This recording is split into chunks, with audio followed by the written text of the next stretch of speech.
Okay.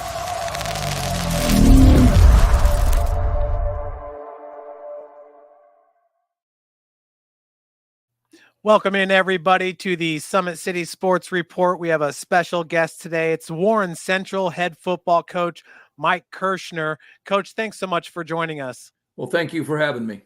Absolutely. Well, tomorrow, this Friday, you have a 7:30 p.m. game at Wayne Stadium to take on the Snider Panthers.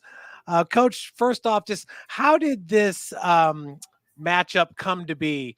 When the SAC split into two divisions and the teams in the Summit Athletic Conference knew that they would have two open weeks, did you guys reach out to Snider? Did they reach out to you? How this matchup take Well, place? I reached out to them because at the same time, their conference was making an adjustment with the number of games they were playing in conference play. Our conference was changing with the loss of Carmel and Center Grove. So we were looking for games at the same time. So it was a little bit of, it was probably as mutual as anything, is they were wanting to come down and play an Indianapolis team like a lot of the Fort Wayne teams are doing. Homestead and Lures played Brownsburg last year. Homestead's playing Carmel. And I think it's a great way to kick off the season, getting those cities to kind of to match up and do some things together. So it was a mutual thing. And I called their AD. I'm the AD at Warren Central as well. And I've known Kurt for a long time, and we thought it'd be a good way to kick off the season. Well, Coach, what drew you to Warren Central? Now, obviously, you started your career at Ben Davis. You won 2 state championships with the Giants there, extremely successful. And then you went over to Mount Vernon and really helped turn that program around as well. I guess let's just start with that. What intrigued you about the Mount Vernon job that you left Ben Davis after a 14-0 state championship season? Yeah, that kind of popped some eyes. I was looking for a change. I'm up there in years. I'm 63. I was looking for something different. You know, I'd been at Ben Davis 18 years, 11 as the head coach and 7 as an assistant, and I needed something to kind of jumpstart my batteries a little bit. And the Mount Vernon job opened up. Me and my wife, we moved to the east side of Indy because our parents are all in their 90s and still going, and we wanted to help out and take care of them as well. And so we made the move to Mount Vernon from there. You know, I got to Mount Vernon the year before I got there. They were 4-7. The first year we were 7-4. The next year we beat Roncalli in the regionals, which is the first time. I think they were 0-14 against parochial schools at that point. So that was kind of a big one. Then the year after I left, Coach Leidy and Coach Jacobs and those guys who were awesome coaches in their own right, they were on my staff. They took over and took them all the way to the state finals in 2021. Well, and then you come back and you're kind of going full circle here because you are a graduate of Warren Central. Is that correct? That is correct. And that is actually where I began my coaching career back in the 80s and 90s, was at Warren. So this has kind of come all the way around for me. I graduated from there in 79.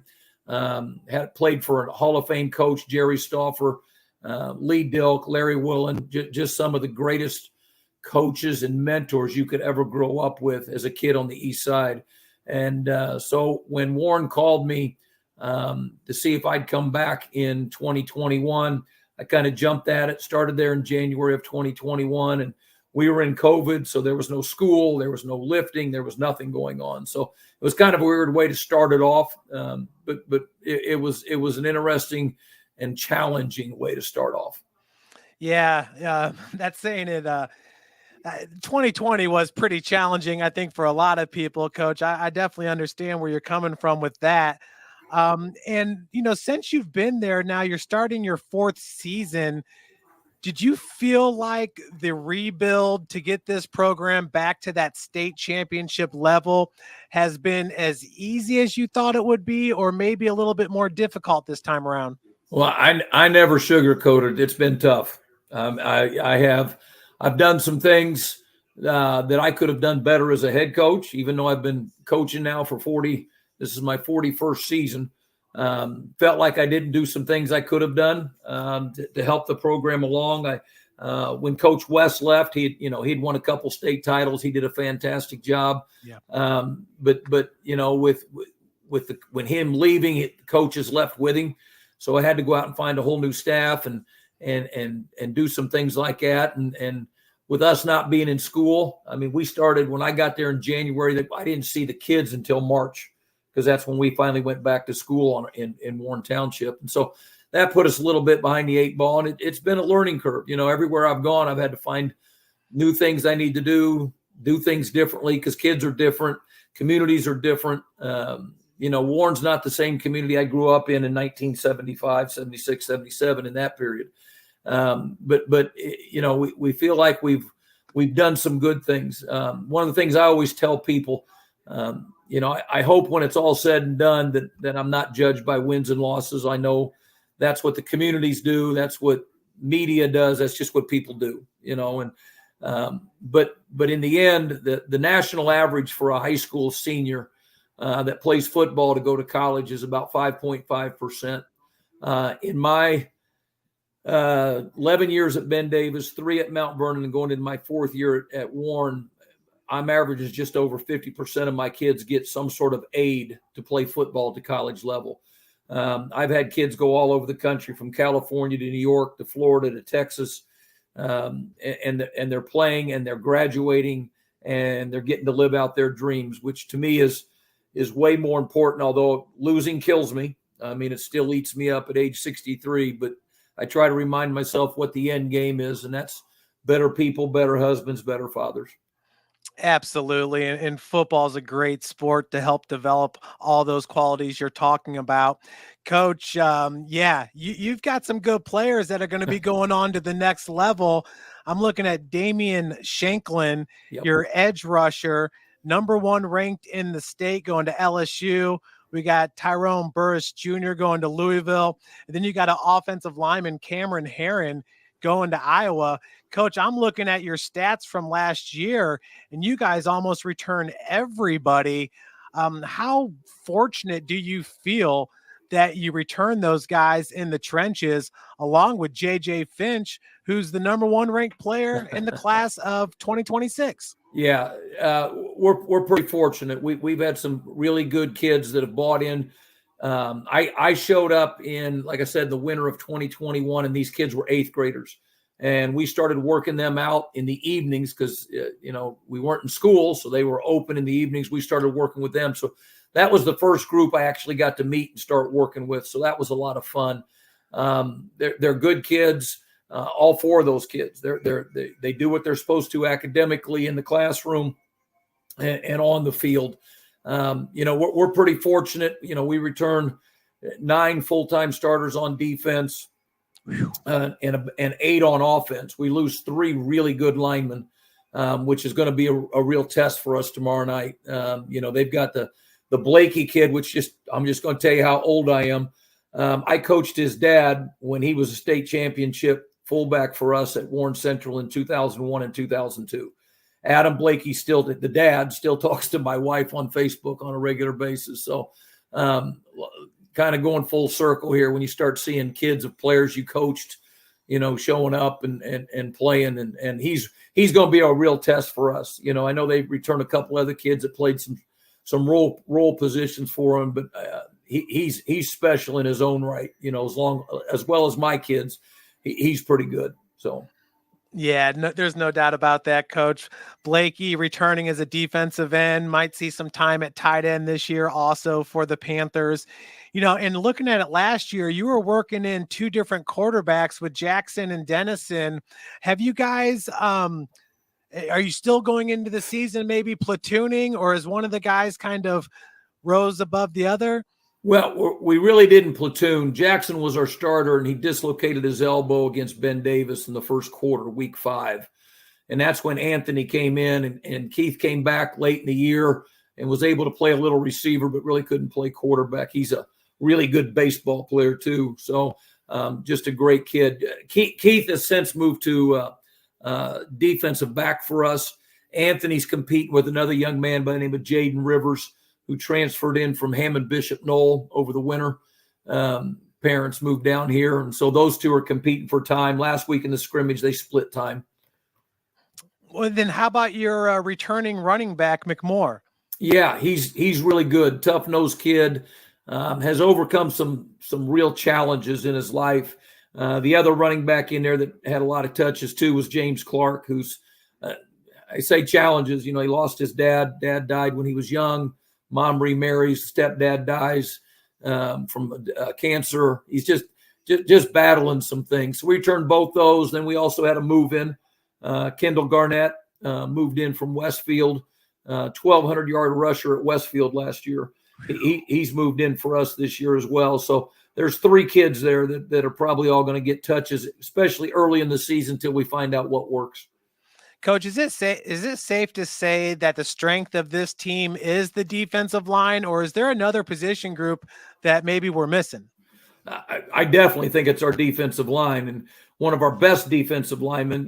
Doesn't have he's got D2 offers and NAI offers, and that's Marcus Bell, number 34. He is explosive. If he was 6'3", you'd be talking about him, but he's 5'11", and the colleges don't like 5'11". So he's really good. I think we had 70-some tackles for loss last year, and 62 of those tackles for loss return on the front line. So we're definitely front line is special to us. But again, we thought they were pretty special last year, and we lined up against Fort Wayne, and their offensive line whooped our butts. That's the bottom line. They ran counter and power, and they just kind of whooped our butts. So it's going to be a challenge to see if we can match up a little better this year. Yeah, Coach, talk about that 42-20 loss to open the year last year. Snider had a huge third quarter there. The quarterback and running back, Billingsley and Uriah Buchanan, did a good job, combined for over 200 yards rushing. Coach, everybody was talking about that game throughout the state after week 1. But what did you guys kind of take away from that game? And heading into tomorrow's matchup, is it still fresh in the guy's head? If it's not in theirs, it's in mine. We couple things here. We got out coached. I've already told you, Kurt Tittman's a Hall of Fame coach. Yep. Russ Isaac's in the Hall of Fame. We got out coached. We had a long meeting after that, and then this winter I had several meetings just on that game film alone with the defensive staff and what we did right and what we did wrong, what we didn't emphasize that we should have emphasized. That's what coaching is. It's taking what you didn't do well and try to fix it. The score really wasn't indicative of the game. Snider's defense, we only scored 1 offensive touchdown. We had a punt return for a touchdown and an interception for a touchdown. So our offense really didn't move the ball. We couldn't throw the ball. You got a great secondary back there led by Logan, who is, obviously a Notre Dame commit in 2 sports, which is just tells you what a great athlete he is, that you can get offered in 2 sports from the same school like Notre Dame. And so we had to do a better job. We had to do a better job coaching. We got to get our kids to understand better what the level we have to play at to compete with a team of Fort Wayne Snider. I mean, everybody talks about our history. Everybody talks about, Warren's won 9 state titles. Well, they got just the same history. Kurt's won multiple state titles. Russ Isaacs beat Ben Davis in 1992, 24-21 for a state championship. They've been there multiple times. They beat, you may have to correct me, they beat New Pal 1 year, correct? Yep. Am I thinking right? Yep. That was in 2015. 2015. So they have a long standing history of great football. When you go back to 1986 with Von Dunbar, I coached in the Army All-American game, and in 2017, that was called the Army All-American game. Now it's the All-American game. And they always bring in a couple NFL players. In that particular year, the 2 NFL players were Marcus Allen, that I got to sit and have lunch and dinner with on multiple occasions, and Rod Woodson, another Snider great, who's in the NFL Hall of Fame. And so we got to meet those guys. And so you start mentioning names like Von Dunbar and Rod Woodson and some of the great players that have come out of there. Their history is no different than our history. You can throw out Jeff George from us, and the kids in the NFL now. You got Juju Brents with the Colts, and you got David Bell with the Browns and things like that. And you got Sheldon Day, who's in his 9th year in the NFL. So it's a great opening game. It's a great, you know, I don't know if I want to call it a rivalry. They haven't played enough over the years, but I can take you back to the early 90s when I was coaching at Warren as an assistant, and we were playing Fort Wayne Snider. We went up there in 92, and man, it was cold. We played up at the Bruins, Northrop Stadium. Yep. Cold, the 40-mile-an-hour winds. We weren't dressed for it. And that was the year they went on to win it, and they whooped our Keister, buddy. It was 37-14. They had a big fullback, monster fullback, number 37. Still, I can't remember his name, but I can remember his number because he ran over us. Demetrius Burton, does that sound right? That's it. That is exactly it. You're good, man. That's it. Number 37 ran over us. And the running back on that team was Courtney Davis. Yes, that is correct. Courtney went on to play at Bowling Green and holds 2 records. One is most consecutive carries without a fumble, and I believe the other one's the longest punt return for a touchdown. Wow, that's pretty good. Good. His son is Jordan Davis. Okay, all right. So you might have recognized him on the 2 deep. Yeah, you're right. I have now that you say that, but I wouldn't have. You know, my brain's not as good as it used to be, but there was some good games even back in the early 90s with Warren Central and Fort Wayne Snider. Well, Coach, what do you feel like your team has to do tomorrow night to be successful and to get a road win against a very good opponent in now 6A Snider? Because, of course, Snider is the reigning Class 5A state champions, and they got bumped up to 6A via the success factor. Well, we're going to have to win the battle of the trenches. We didn't win that last year, and I don't remember their names, but they had 2 really good linemen. Carter Wilson, 68 and 54. Dodson. Yeah, 68 and 54. Those guys played so hard. Their tight end was really good, physical. You know, so those we got to win the trenches, and I thought we did well in the first quarter last year. Forced 3 3-and-outs, and then Snider kind of found their groove. They found started running twins and started running to the backside of twins to the tight end. And again, we weren't lined up right. We weren't playing it right. It wasn't a good scenario for us. So and they took advantage of it. That's what good coaches do. And so we've got to find a way to win the trenches. We didn't win the turnover battle. We didn't win the special teams battle. We definitely didn't win the battle in the trenches. Yeah, Coach Isaacs does a great job with the offensive line there at Snider for sure. Well, Coach, I appreciate you joining us. You know, I worked at St. Francis for 10 years. So 2 of my favorite players, one from Ben Davis, Sean Boswell. Oh, my goodness. His wife and my wife are best friends. Oh, that's awesome. They get together for lunch a couple times a month and just sit and catch up. Yeah, and Sean is now coaching at Franklin Central High School.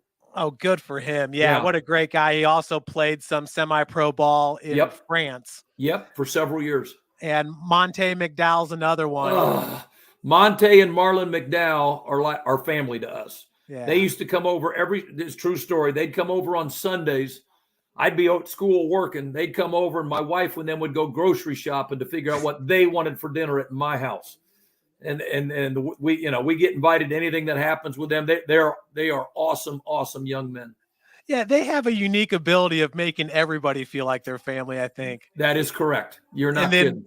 One of my favorite Warren Central players, I'm not sure if you'll remember him, but what a 4-year run he had at St. Francis, including 2 national championships. But that's Wilmer Cole. No, I don't remember that name, but I'm sure Warren's had quite a few go up there. We've got right now, Warren Central's got 7 kids on their roster at St. Francis. Yeah. I thought I saw Eric Humphrey on your coaching staff. Is that correct? It's his dad, Kevin Humphrey. Okay. Eric's his son. It's the dad, Kevin Humphrey's on my coaching staff. Yeah, we had Eric as well. So great tackler, great safety. Well, Coach, thanks again for taking the time with us. I know you're extremely busy getting ready for the week 1 game, and we wish you all the best of luck tomorrow at Wayne Stadium. Thank you. I appreciate it. Take care. Have a good evening. You as well. Well, folks, that was head coach Mike Kirschner with the Warren Central Warriors. Coach Kirschner is in his 4th season at Warren Central. This is his 22nd year overall coaching. He's got 2 state championships under his belt when he was with Ben Davis. Thanks again for joining us. Tim Atkinson, once again, had a soccer match, so couldn't be with us today, but I'm Jeff Mahoney. That was Coach Kirschner, and this was the Summit City Sports Report.